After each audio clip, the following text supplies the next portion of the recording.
Thank you for joining us for this sermon podcast from United Church on the Green, located in New Haven, Connecticut.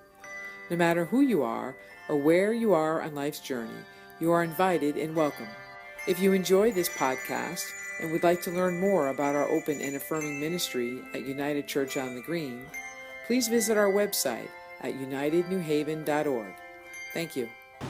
The reading this morning is from Luke 18, verses 9 through 14. To some who were confident of their own righteousness and looked down on everyone else, Jesus told this parable. Two men went up to the temple to pray, one Pharisee and the other a tax collector. The Pharisee stood by himself and prayed, God, I thank you that I am not like other people, robbers, evildoers, adulterers, or even like this tax collector. I fast twice a week and give a tenth of all I get. But the tax collector stood at a distance. He would not even look up to the heavens, but beat his breast and said, God, have mercy on me, a sinner. I tell you that this man, rather than the other, went home justified before God. For all those who exalt themselves will be humbled, and those who humble themselves will be exalted. God is still speaking. We have but to humble ourselves and listen.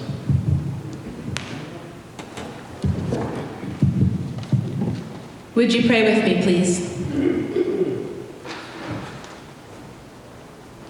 O God, may the words of my mouth and the meditations of all our hearts be acceptable in your presence. For you are our rock and our Redeemer. Amen. The Pharisee follows the letter of the law. Pharisees were a group of religious leaders, scholars of the Torah, in spite of how they are sometimes portrayed in the New Testament, which has led many Christians to think of Pharisees as sanctimonious legalists who can't see the forest for the trees. The members of this Jewish movement would have been seen by Jesus' original audience as people who both talked the talk and walked the walk.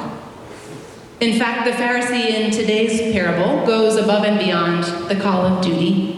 He is generous, he is devout, he is righteous to a fault.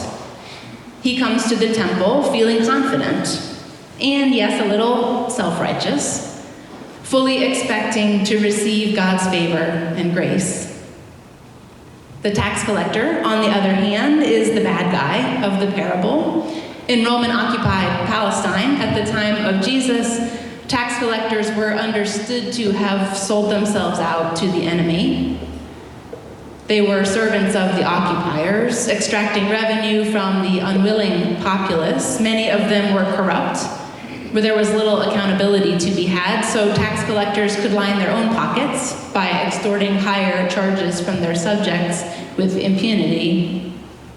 Although there are several tax collectors described in a positive light in the Gospels, again, for Jesus' original audience, the presence of a tax collector would have elicited a rousing chorus of boo.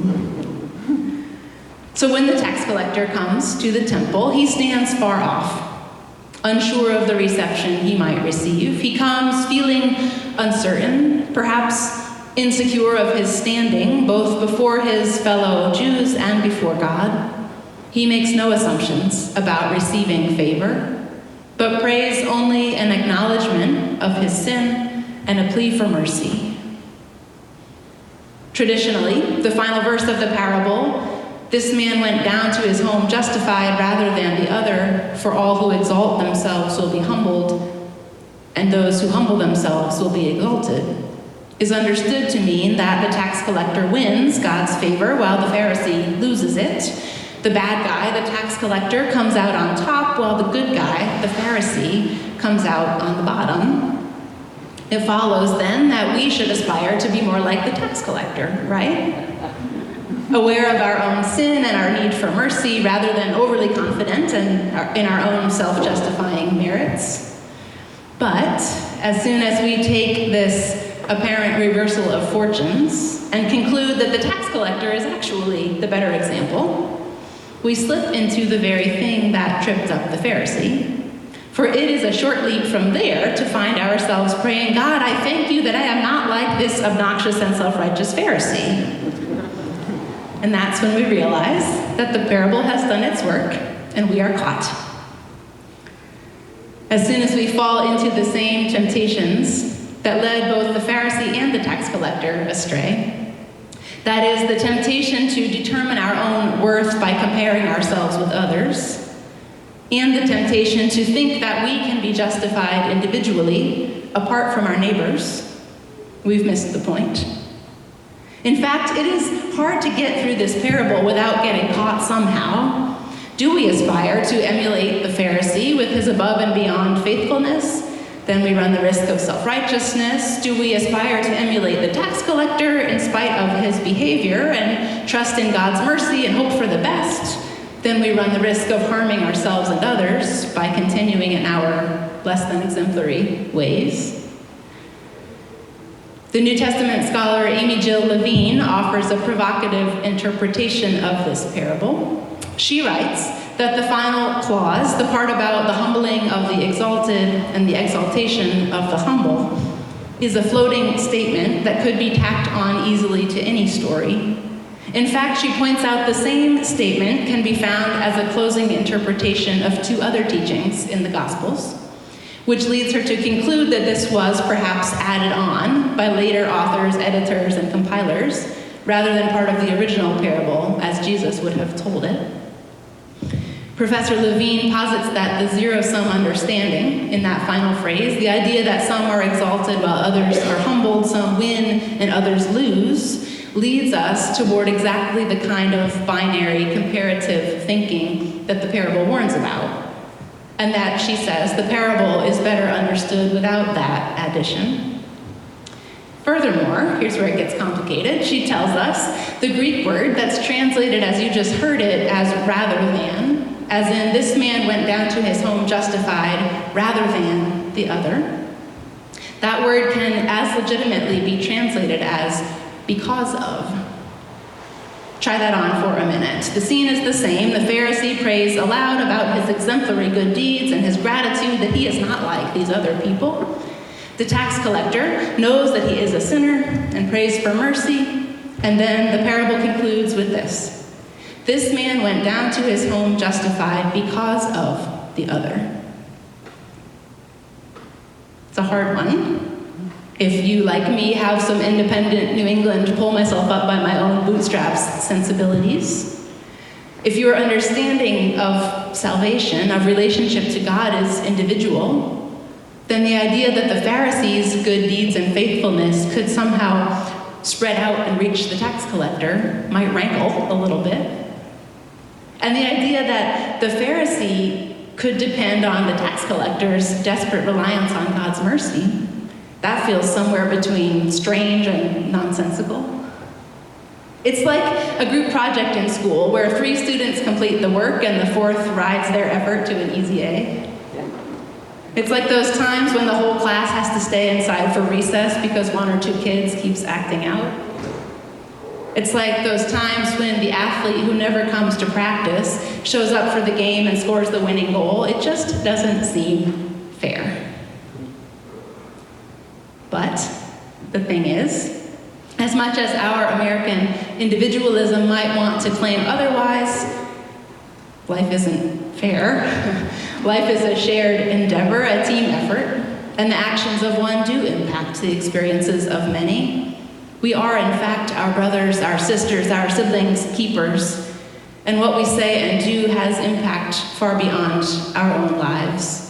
This is true in the most mundane of ways. Even before I came to church this morning, I had already depended on hundreds of people all over the globe. The farmers who grew my coffee beans, the textile workers who sewed my clothes, the utility workers who keep water and electricity flowing to the house where my family lives, the people who designed and built and maintain New Haven's roads, and so on. And the choices I make about Food and drink, clothing and transportation, and more have impacts that in turn ripple out throughout those systems in which my decisions are intertwined. And it's true in a larger sense, too, that we are interdependent, interconnected. We do impact each other for good and for ill. I'm reminded of how, in recent weeks, a 16-year-old climate activist from Sweden has inspired people oceans away, several times her age. I'm reminded of how racist policies and practices set in place centuries ago continue to effectively deny rights and resources and protections to communities of color in this nation. I'm reminded of how decisions made in the halls of power in the northern, western, industrialized world have consequences for people on the other side of the globe and generations to come. I'm reminded of how the remarkable courage of a group of religious dissenters who set out from Europe to make a new life 400 years ago continues to be a source of inspiration for the communities that descend from them and a source of devastation for the communities on whose land they landed. Life is not an individual competition where the player with the most points wins. It is a team sport, a communitarian endeavor, and our actions and decisions are never ours alone, but play a part in the suffering and the flourishing of our siblings and our neighbors across space and time. This man went down to his home justified because of the other. It turns out that there is yet another equally legitimate translation for that same Greek word. It can mean not only rather than, not only because of, but also alongside. So hear the story that way one more time. The Pharisee comes to the temple, sincere in his faith and in his good deeds, even as he points out his own excellence a little too boastfully. The tax collector comes to the temple, stands far off, feels unsure of the reception he will receive because of his sins, and prays only for mercy. And then the parable concludes, this man went down to his home justified alongside the other. Again, when it comes down to it, none of us is separate from those around us, from those with whom we are, like it or not, in community. My suffering, my flourishing, my very survival are bound up with yours with one another, ours collectively with that of other communities, and so on. It is only together that we can be justified, for it is only together that we can know God. Ours is a relational faith. Ours is a relational God. And the same God who calls us into relationship with one another promises to be in relationship with us through it all. That same God promises mercy upon mercy, grace upon grace, love upon love, to the Pharisees and to the tax collectors, to the ones we find it easy to love and the ones we'd rather were not part of our team, to the overachieving parts of ourselves, and to the parts of ourselves that can do nothing but plead for mercy, to every part of God's good creation, to every part of every one of you. God pours out mercy, grace, love, even salvation, and sends us out to do the same for our siblings in God's family, so that we all might be justified because of and alongside one another. Amen.